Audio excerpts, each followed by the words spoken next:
Welcome to Sports Talk with Steve Jones, the daily talk show with the voice of Penn State football and men's basketball.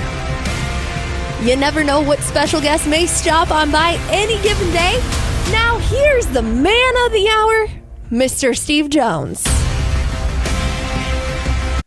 They left on your team? I mean, it's just, it's unbelievable. I mean, you have nobody left. Everybody's quitting. They're using injuries as an excuse to quit. Injuries, pneumonia, they're using them all. I mean, let's be honest about it. I mean, you have nothing. Guy takes a bag of money and then tears his ACL. Yeah. I mean, who do you play this week? It should be the Cowboys Sunday Night Football. Oh, America has to be subjected to that? That is. I mean, God, neither team. When they first booked that game, they thought, man, what a masterpiece. And then they're looking at it now. Thinking, neither team practices taking a knee. I mean, what the heck? What kind of deal is this?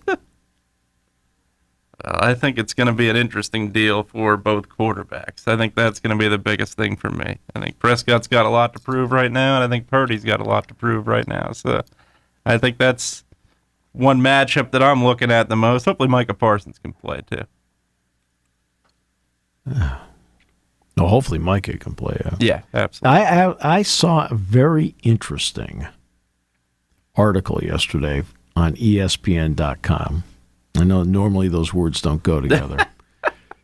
I was literally thinking that before you said it. It's not exactly America's greatest journalistic venue. Used to have some great writers. Incredible radio. And they not so much anymore. And they shed them all across the board. Okay. Yeah. So let's. The article was about tours of the Star. The Star happens to be the Cowboys' office and training complex in Frisco, Texas. Yeah. Okay. And these tours, you want to know how much money they get per year for the tours? Wayne Sebastianelli and I were talking about this yesterday. You know how much money they get per year from just the tours? For just the tours? Yeah. Well, you figure it's got to be, what, $50, $60 each, and there's probably 100 people do it per day. They're probably close to 10. I'd say at least 50,000, 10,000. $10 million a year. $10 million a year. I was adding 10 million. I was going in that direction. How do you get through a broadcast? how do you do it? I was going in the direction of 10 million. He has 20 carries, has gained 100 yards. Anybody know how many yards per carry that is? Anybody? It's got to be more than 3, right? What are you doing? 20 carries, 100 yards, yeah. Yeah. You multiply that by 5, it magically is 200. I did that with Saquon one time. Saquon was coming back to get his degree. He was already playing for the Giants at the time. He was talking to Todd Kulka, and he says, I got to take this math course. And he says, it's one of the courses I have to take. I said, if you carry the ball 20 times, you gain 100 yards. I said, how many yards per carry is that? He goes, well, that's 5. I says, you passed. He's laughing. I said, you passed. You're good. I said, that's math. But, yeah. I was surprised. Nobody knew the old percentage joke. Or not joke, the trick.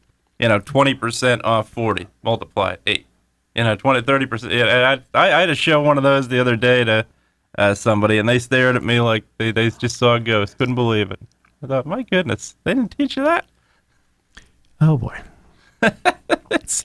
Yeah, that's the easiest way to figure out percentages. Yeah. Much easier than going, well, move the decimal, do that. So, they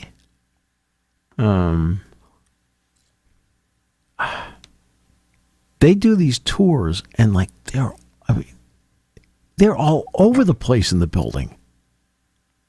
it's not like just a tour and you Yeah. just go through and you see the practice field. And I mean, you do go by the weight room, and the weight room's in glass. And one of the days, I guess they were over there, and Micah Parsons was there with his daughter, and they were doing all this. And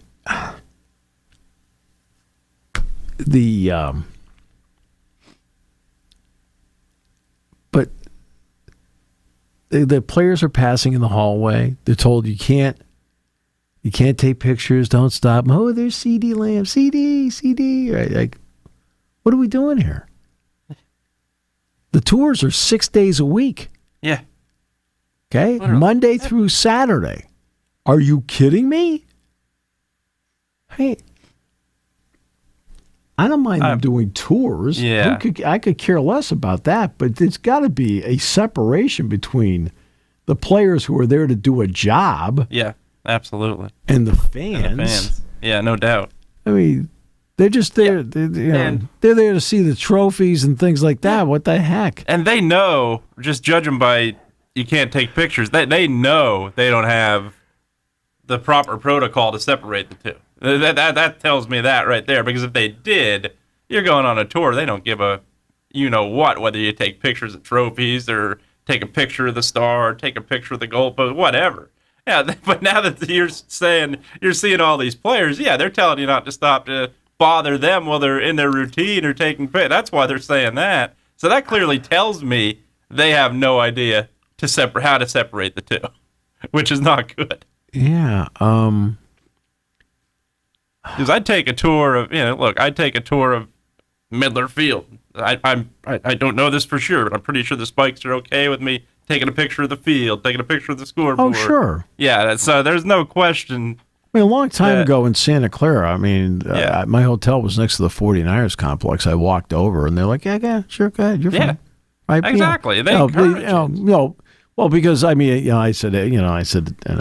broadcast Penn State games. They were like, "Hey, great!" So I was like, "Okay."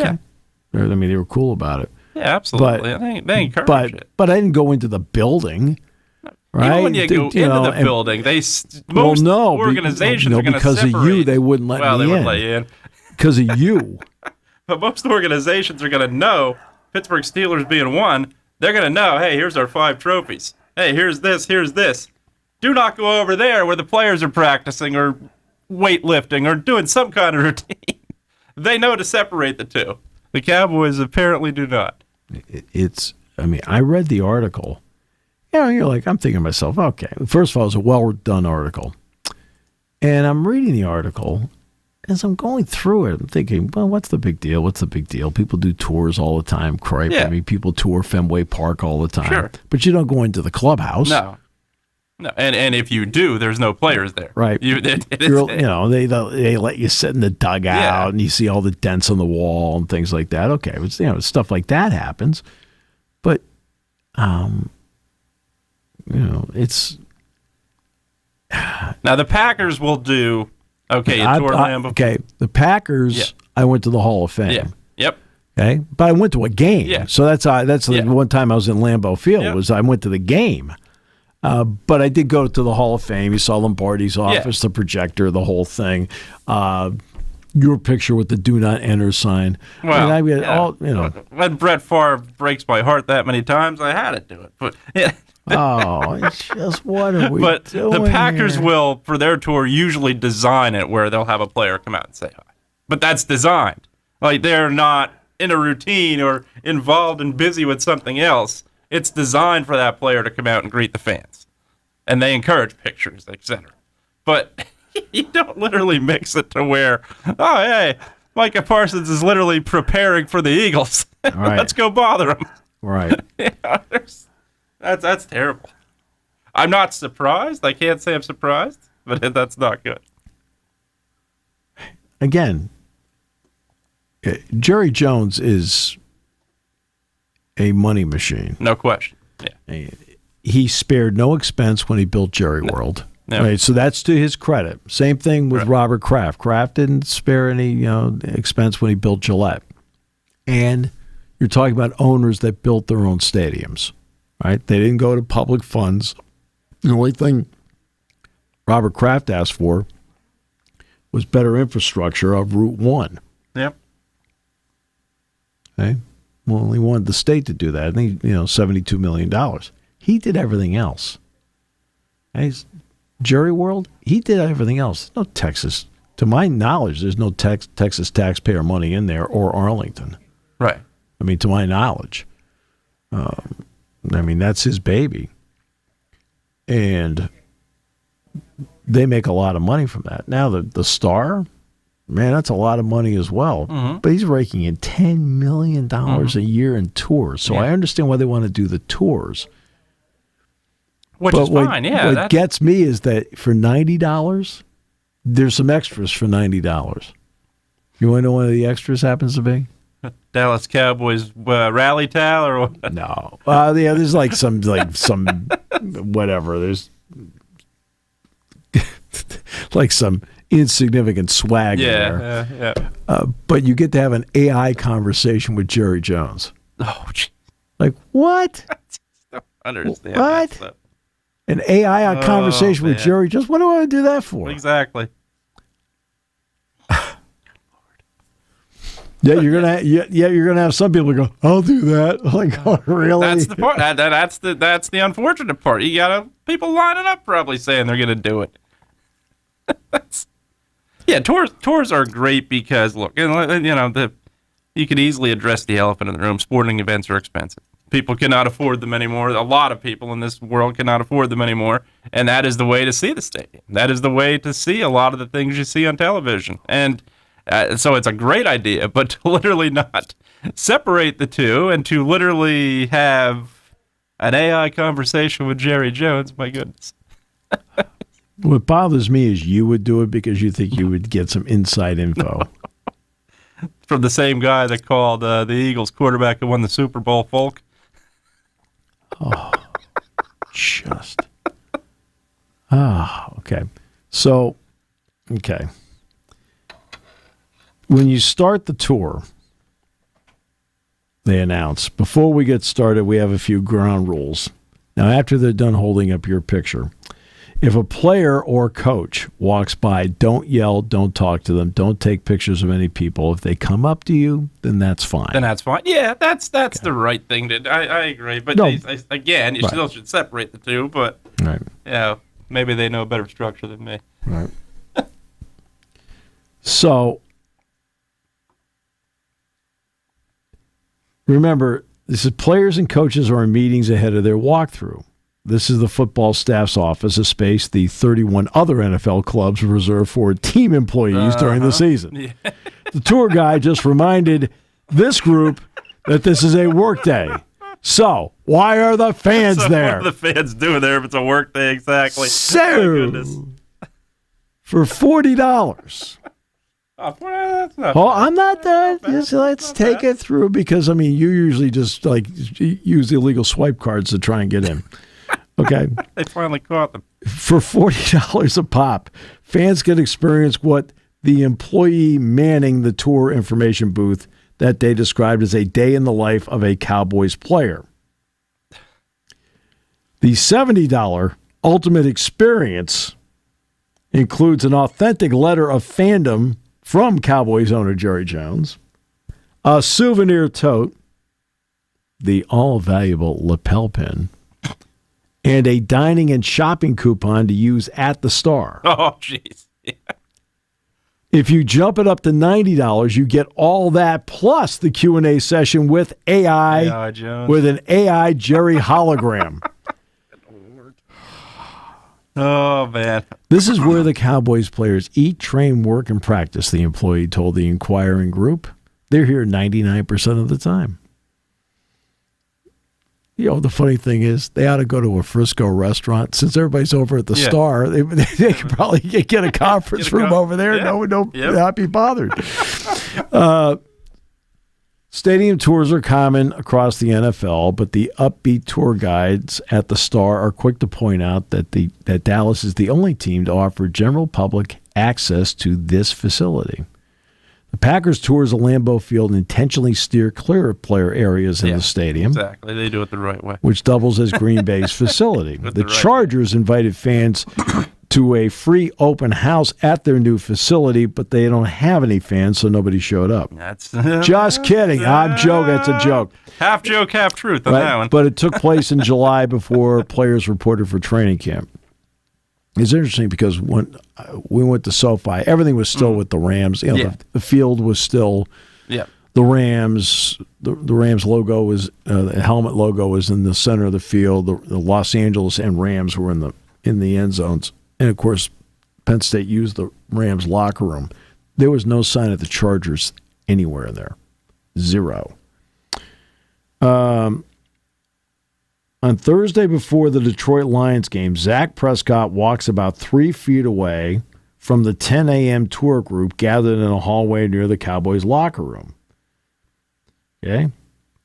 Mikael Elkin from North Carolina. I saw the back of my head and I thought, oh no, it's Dak Prescott. It's gold when those players go through our complex out there and see the fans, Jerry Jones told ESPN. I'm sure it is. Yeah, they just love to be bothered when they're working. The Friday, like the rest of the world. The Friday 10 a.m. group walks single file down the hallway that houses the Cowboys' locker room and weight room. We normally don't do this, one of the tour guides tells the wide-eyed group. An 8-year-old boy named Will McGuire from Denver, who was on the tour with his parents, sister, and grandparents during fall break from third grade, audibly gasps when he sees Micah Parsons through the floor-to-ceiling glass wall of the weight room. It's Micah. Behind Will in the line, an adult loses his mind. There's players in there. There's players in there. Said Kenny Gainhouse from Augusta, Georgia. For goodness sakes, what, you never saw Tiger Woods? He stares at the glass, see Parsons and a few other players getting some stretching and band work, and a few hours later, Parsons officially ruled out of the game with Detroit, healing from a high ankle sprain. The Cowboys say the tours from the Star and AT&T Stadium combine to sell 500,000 tickets per year and generate $10 million in annual revenue, which is considered football-related income and included in the league's revenue share with the players who receive 48%. And the tours offer unique access to the inner workings of the team, right, as the article continues, which increases fan interest and revenue, but also subjects the players and coaches tasked with taking the team to the Super Bowl with what one player calls, quote, random people, this is where you come in, walking through and around their office daily. The Cowboys say the tours don't go into the players' spaces when they are using them, like the locker room and the meeting rooms, and the bulk of the tours are scheduled when players are not practicing or in meetings. The team scales back tours during the playoffs. Oh, how kind. Several former Cowboy players told ESPN that the tours are one of the biggest distractions of working in Jerry's world and contradictory to Jones's stated goal of ending the 29-year-old Super Bowl drought. Is their drought longer than your drought? Well, the teams that haven't won it, but yeah, no, I don't. That's, 31 years now. Oh, your team's a disaster. Yeah. I mean, everybody thinks this is bad. Yours is worse.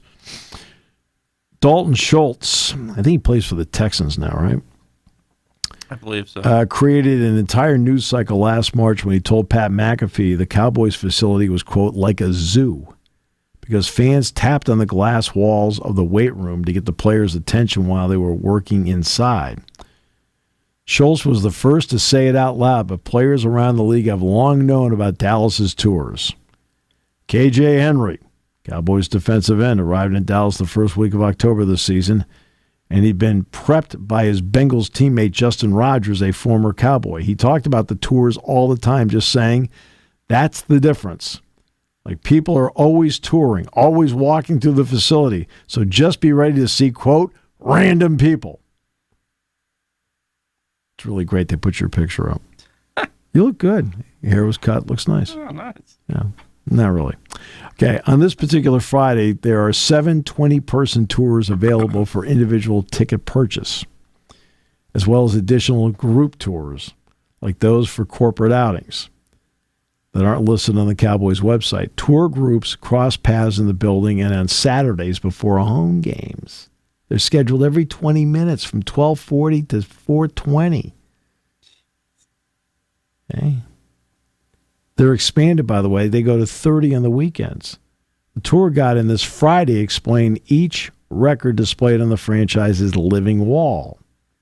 36 playoff appearances, 8 NFC championship wins, 20 consecutive winning seasons, mostly with Tom Landry before Jerry Jones, 8 Super Bowl appearances, 5 Super Bowl wins.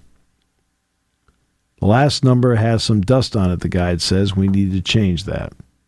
It was also the guide's last day. No, I'm just joking. Okay. Jones will often talk with tour groups when he runs into them at the Star. That's cool. And he knows fans such as Gainhouse are growing increasingly impatient after 3 straight 12-win regular seasons have ended early and embarrassing playoff exits, especially to the 49ers, who aren't good. I wouldn't have put that down. I think it was just an editorial comment. Says he values transparency with the fan base. And he built the Star in 2016 with fans in mind as much as players and staff, but within that transparency lives the contradiction. We have 24/7 access to the facility, and it should be a place of solitude. A former player who requested anonymity to discuss the topic freely. I come in for extra work at night to use the hot and cold tub, and there's fans walking through poking at you. Says you're walking by the tour guide and they're pulling the fans to the side and you hear them say, "Oh, that's CD Lamb, that's CD." Says J-Ron Curse. Like Dalton said, it's kind of like you're in a zoo and kids are going to see a lion. That's not that's not the reason why we didn't get over the hump, but I don't think that really equates to winning either. So it has nothing to do with us winning the game. Jones says he never heard any complaints about the tours from a staff member or a player. Not one time, he says. Not one. But the most important thing is it wouldn't make any difference, period, because overall they're swimming against the stream. Oh, man. Okay. Inside the Star's dining area, Micah Parsons is swinging his daughter back and forth in his arms. Not 15 feet away, a tour guide speaks to a group of 30-something fans, the majority of whom aren't hearing a single word he says about the Cowboys' Walter Payton Man of the Year winner. They are fixated on Micah Parsons and his daughter. The Cowboys bring in food trucks, invite family and friends of players and coaches to have lunch with them after practice on home game Saturdays. The guide reminds those on the tour to put their phones away out of respect for Parsons, and then leads the group past the injured linebacker and his family through the dining area. Dad in the group, Kenneth Perry from Washington, D.C., urges his lanky teenage son to keep calm around his favorite player. Chill, chill, Perry says as he grabs his son's shoulder. Just chill. See, I usually see that reaction around you. That's right. Yeah. State I games.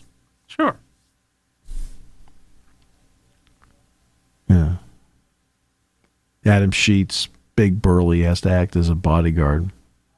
That's right. What are you chuckling about? All the effort he puts in to help you out? I don't understand. He does an exceptional job. A few minutes later, the tour guide pauses his speech when the group is stopped by the Dallas Cowboy cheerleaders exhibit.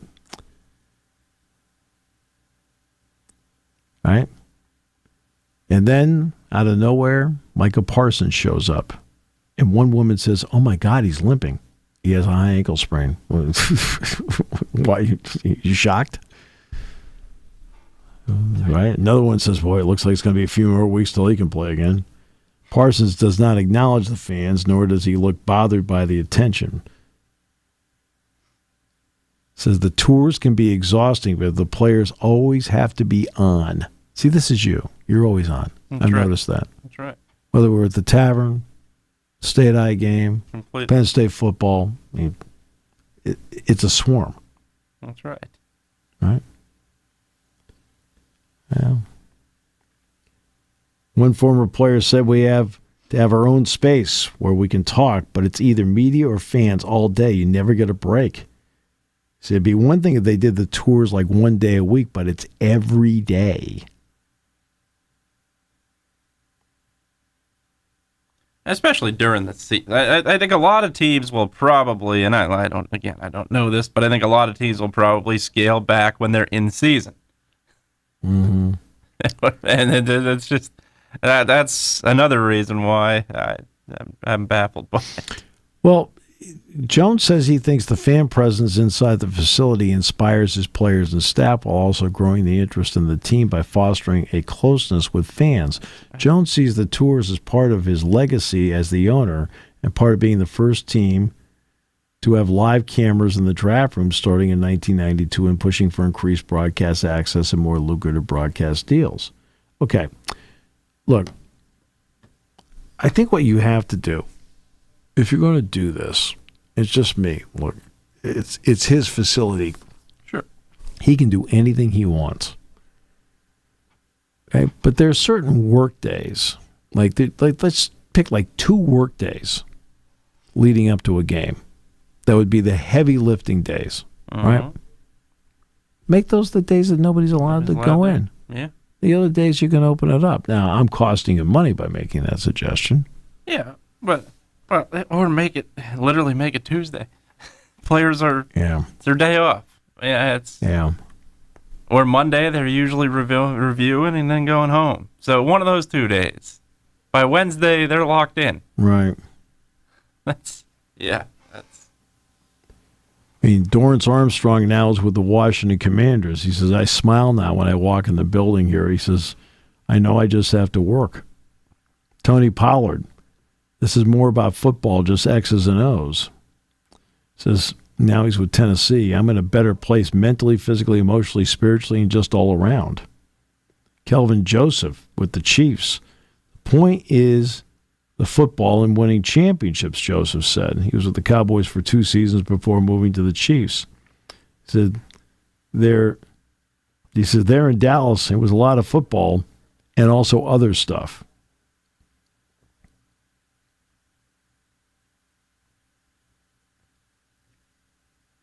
Dante Fowler. Now with the Commanders, you've got real facilities here. You might not see tourists coming around, but he keeps the main thing the main thing.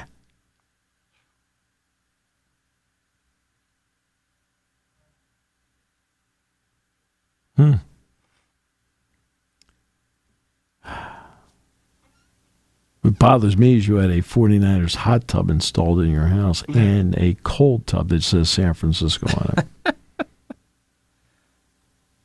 When former players are speaking up like this, that is where most owners are going to be all ears and say, well, this probably isn't working. We probably should change something. Well, you know what, though? I mean, I didn't know about this.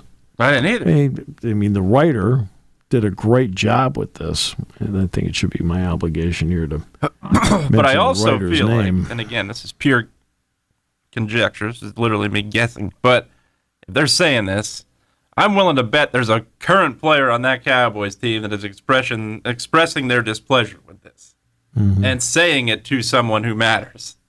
So that to me is where you got to look at it and say, hey, we have to look out for the most important thing. We are about money. There's no question about it. But without these guys on the field and without those guys in the stands combined together on a Sunday, there's none of that. Kalen Kaler is the one that wrote the article from ESPN. Kalen Kaler. That's well written. All right. So, look, the $10 million does go into the pool. The players do benefit from it. Sure. I mean, so let's just use a base number. What? $4.8 million of that goes to players. Because that counts as part of the pool. Sure. So if they're getting, and that's both AT&T Stadium and the Star. Yep. The combo is $10 million. Well, the players would get 48% of that because it's part of the pool. $4.8 million is part of it. Right? Mm-hmm. I mean, Sure. you can look at it that way, too. Yeah. So, yeah. Now, the fact you've been banned. Right. So.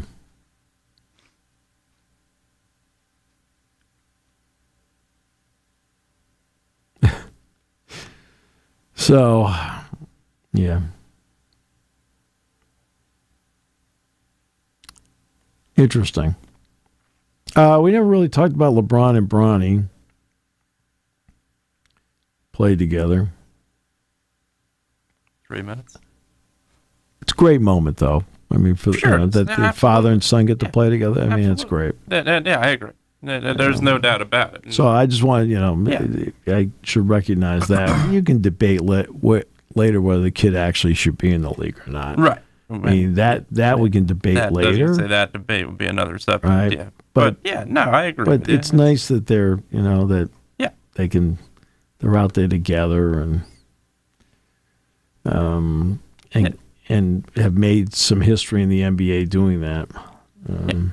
You go back to Major League Baseball and father son Griffey's go back to back on home runs. That was a special day you still remember. Right. So.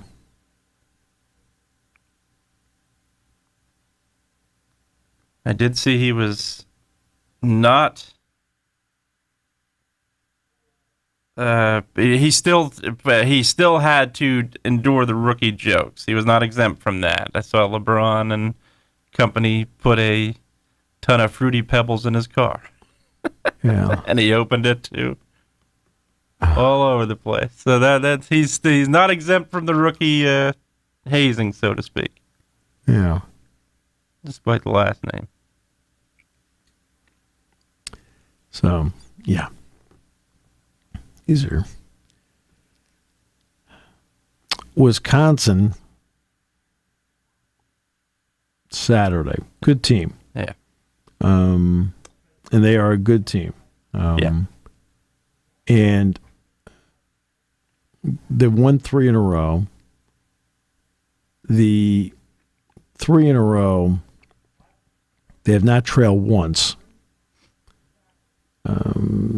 And that's been important because they've been playing with the lead the entire time and they haven't had to come up with something. The last time they had to come up with something is when they lost the lead to USC and they couldn't find anything. Walker is one of those guys who's a good running back, gets through tight creases, and he's the kind of guy when you hit him at 3 yards, it'll turn out to be 5. I mean, he drives those legs pretty good. The receivers are good. I mean, Pauling's a good player. Anthony's a good player. So that, I think that's a big part of this. I think their offensive line is good. They don't really. It's interesting. They did not use. They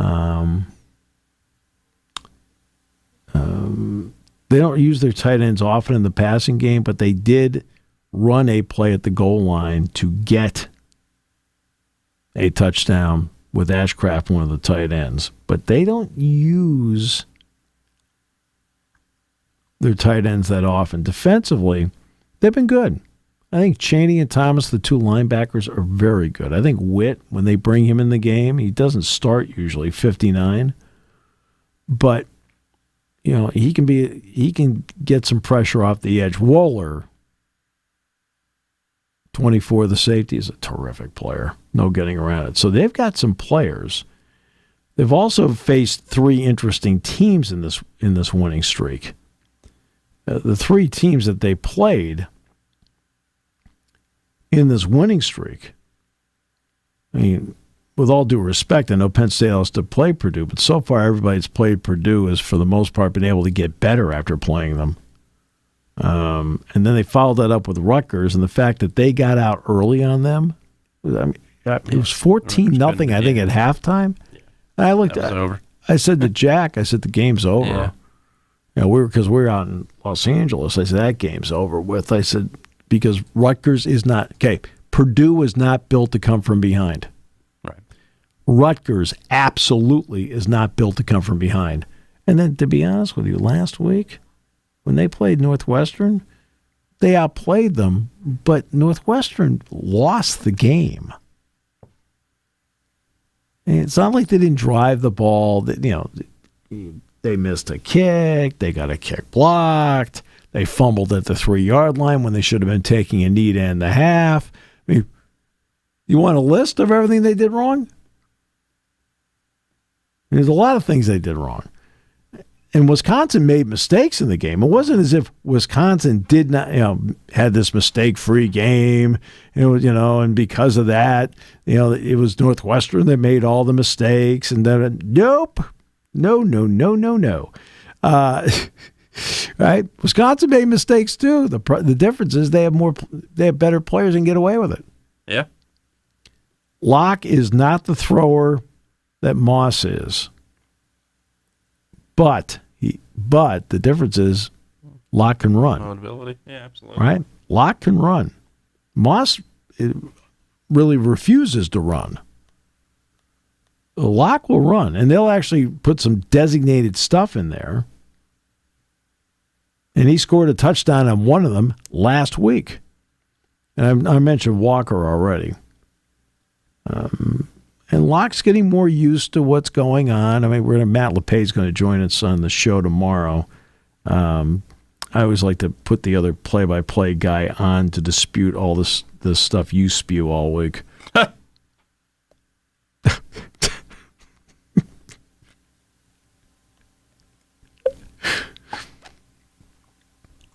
The mobility is one thing I noticed. Absolutely. It's always entertaining to find out what you noticed. That's right. That's right. I'm kidding. I'm always joking with this guy all the time. All right. So, yeah. And they blocked 3 kicks. Yeah, and that has to be something to look at, absolutely, because you've got James Franklin preaches 3 phases of the game. That's a huge phase of the game that can turn things. Right, and those blocks have been in recent weeks. Yeah. It was not like accumulated, over the whole season. Yeah. It's not like, they had one in game 2, they had another in game 4, another in game 6. No, they've actually been in the last, during this winning streak, that blocked the 3 kicks. And it was instrumental in just taking any kind of momentum away from Northwestern last week.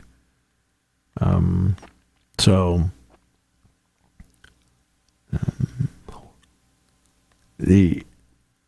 that's where they are. Yeah. Somebody asked me on a show earlier this week that I was on, what makes Camp Randall so tough? I said, well, usually Wisconsin, this team's pretty good. The guy thought this is kind of a dumb question. I said, no, I understand why you asked it. I said, but that actually, is the biggest part of it. Usually the team's pretty good. Yeah, absolutely.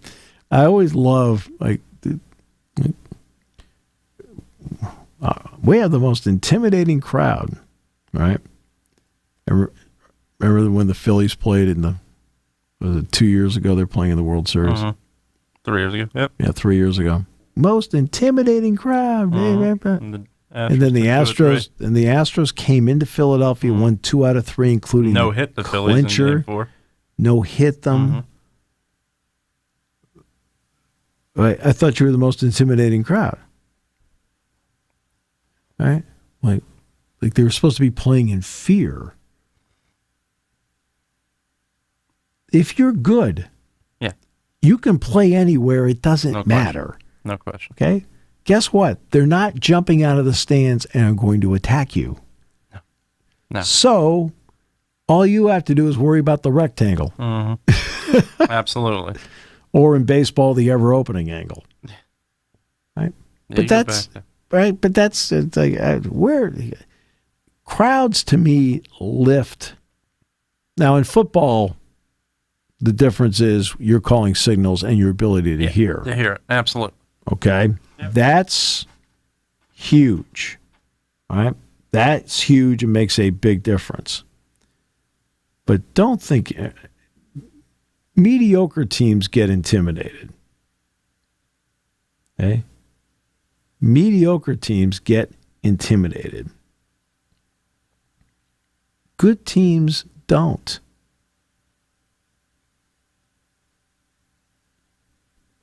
Yeah.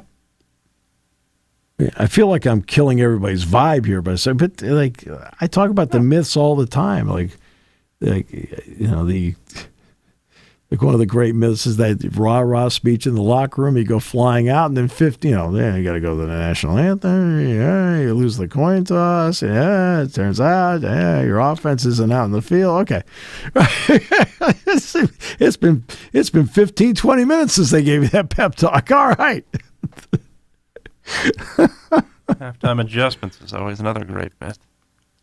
Oh, now, it doesn't mean there's not, like, hey, we need to, you tweak something here and there. Tweak something here or there because you have to do it. You don't reinvent the wheel. Right. Right. So we got to tweak this. Hey, we got to block this a little bit better here. You got to take this. This is what the look they're giving us. Okay, fine. But that doesn't take long to do. Most of the time you're relaxing, right? Just trying to get your legs back, get something into you. I mean, get something into you. Mm-hmm. Whether it's oranges or beverages or something. The great Walt Barr always had a great saying with his team before the game, because they always used to do oranges at halftime. He would tell his team before they went out to start the game, he says, by halftime, make sure you earned your orange.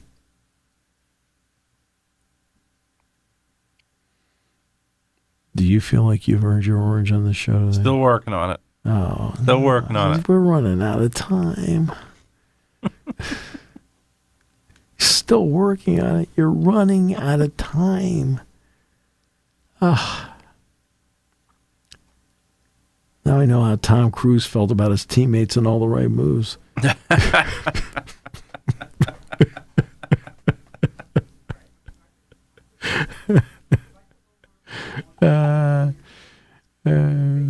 Yeah. Yeah, but the flip side of it too. There's a lot of myths, and another thing that I'm looking at from a Penn State perspective that is a little bit of a myth too is the old saying "trap game." Look, this team takes every game approaching it on a week-to-week basis. You're not thinking about Ohio State right now. As a fan, you're thinking about it, sure. Right. You're not thinking about it when you're on that field. See, but this is why you do the 1-0 thing. Yeah, absolutely. This is why you do. Certainly. Everybody's like, 1-0. It's so cliche. It's like, okay. No. Okay. If you're around the facility and in the building, it's not a cliche. No. It's and it feeds down to other coaches. They take the same approach. Matt Lentell takes the same approach. Right. Well, I mean, but this is when it comes. That's why I tell everybody all the time. I said it's not a cliche because if it were, I can only broadcast from a personal point of view. Yeah, I can only broadcast Wisconsin on Saturday night. I can't broadcast the Ohio State game. No. So why do I need to be concerned about that? No. I got to know that Pauling 6. I got to know that Anthony is 8. I got to know that Walker's 3. I got to know that Locke is 18. I got to know Ashcraft is 37. I got to know all. I say Witt's 59, Woller's 24, Thomas is 7, Chaney is 1. I got to know all that stuff. Okay? That's who they're playing. That's who they're playing. All right. Another exciting show with you. Trying to figure out which part you generated the excitement with. I have to look at the see. This is where I become a Dallas Cowboys star. I take the tour and then I watch the tape just like they do. So, do you want people doing tours here of the station? Not when you're on the air. No, it's the same way. It's literally absolutely. Do I encourage it? Sure. But when that air light goes on, you don't want people walking in the door saying, "Oh, hi, this is the studio," where somebody is speaking into the mic as we look at you. So yeah, do they do tour? Do I want them to do tours? Sure. Do I want them to come in when that on-air mic is on? No. Yes, but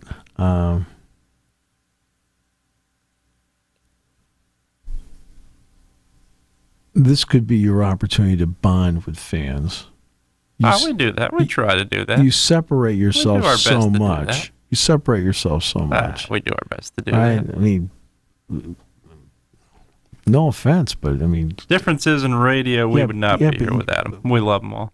oh, you say that, but then when you're out in oh, public, you separate yourself from people all the time. Yeah, Get back, kid.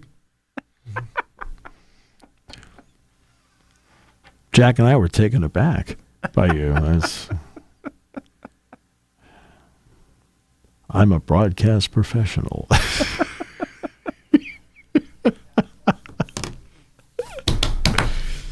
You got your big game with McDivitt this week, right? Yeah, it'll be a good one. That should be a good Absolutely. game. That should be a nice crowd there on That should be. Yeah, it should be. It's senior night. That should absolutely be a good one. Big test. It's a good test. Yeah.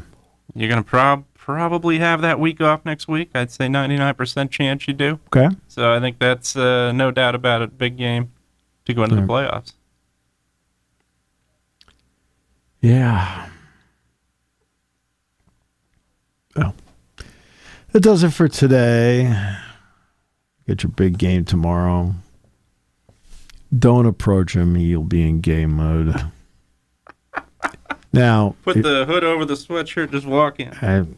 Adam Sheets, by the way, very approachable. Adam will not be there tomorrow, though. He is in camp. He is at Camp Randall. He's in Madison. So Jack Roshinsky will be filling in for him.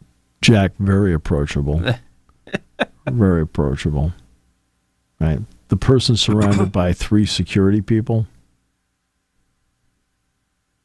Where do you get that muscle?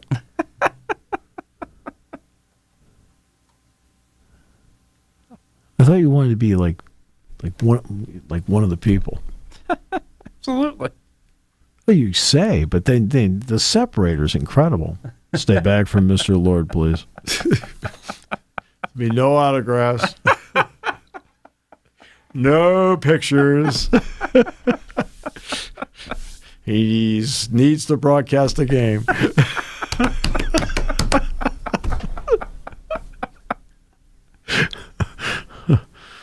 He will sign the bobblehead. There you go. There you go. There you go. Might even trade it if it's a good one. What do you got? Oh, show's just hit the bottom.